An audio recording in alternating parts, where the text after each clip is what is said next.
Somewhere beneath the earth right now, fallen angels are chained in darkness, waiting. This is not a metaphor. This is not a symbol. The Bible describes it in precise and disturbing detail. The Apostle Peter writes that God did not spare the angels who sinned, but cast them into chains of darkness, reserving them for judgment. The book of Jude echoes the same truth. Angels who abandon their proper dwelling are kept in eternal chains under deep darkness until the great day of judgment. But who are these angels? What exactly did they do that was so catastrophic, so irreversible, that God imprisoned them rather than simply casting them out like Satan? Most scholars believe these are the same beings described in Genesis chapter 6, the sons of God who came down to earth, took human wives, and produced the Nephilim giants. Their sin was not just rebellion like Satan's. Their sin was something far more invasive, far more corrupting, far more deliberate. They crossed a boundary that God had established between the spiritual and physical realms. They did not just rebel against God from a distance. They came down. They interfered directly.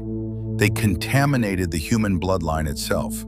They corrupted the very fabric of what God had created in a way that required a global flood to address. And God's response was unlike anything else in Scripture. He didn't just cast them down like Satan. He didn't strip them of power and send them away.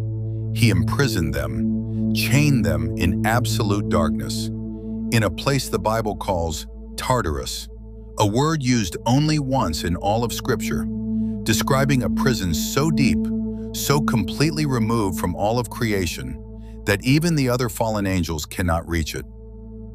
Think about what that means. Satan himself walks the earth freely today.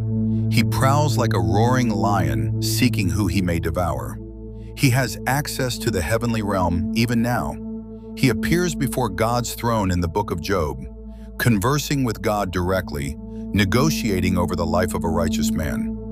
But these angels, these specific beings who cross that particular line, are locked away completely, removed entirely from any influence on the world, chained and waiting in a darkness so complete that no light has reached them since the days of Noah, unable to move, unable to act, unable to interfere with anything. Why does this matter for us today? Because it tells us something deeply important about the boundaries God establishes in creation. There are lines that even the most powerful supernatural beings are not permitted to cross. And when those lines are crossed, the consequences are not temporary. They are not negotiable. They are not subject to appeal. They are permanent, devastating, and absolutely final. But here is what makes this story even more mysterious. The Bible says these imprisoned angels are being reserved for judgment, which means their story is not yet over. Their final sentence has not yet been fully carried out.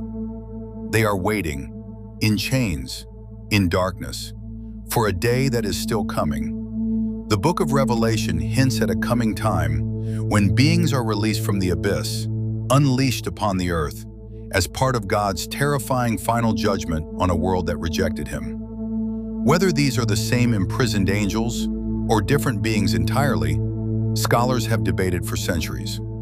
The text leaves room for both interpretations, and the mystery deepens the more you study it. But one thing is absolutely certain: the prison is real, the chains are real, the judgment is coming.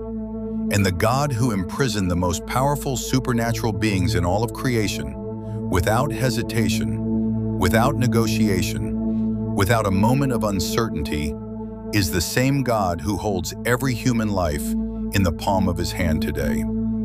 The angels who thought they could rewrite the boundaries of creation, who thought they could cross lines that God had drawn, who thought their power and their desire was greater than God's authority, are chained in darkness right now, waiting for a judgment they cannot escape, cannot delay, cannot bargain their way out of. And if God did not spare angels, What makes any human being think they can cross his boundaries and escape the consequences? The chains in the darkness are a warning to every generation, in every age. God's boundaries are real, his judgment is certain, and his patience has a limit.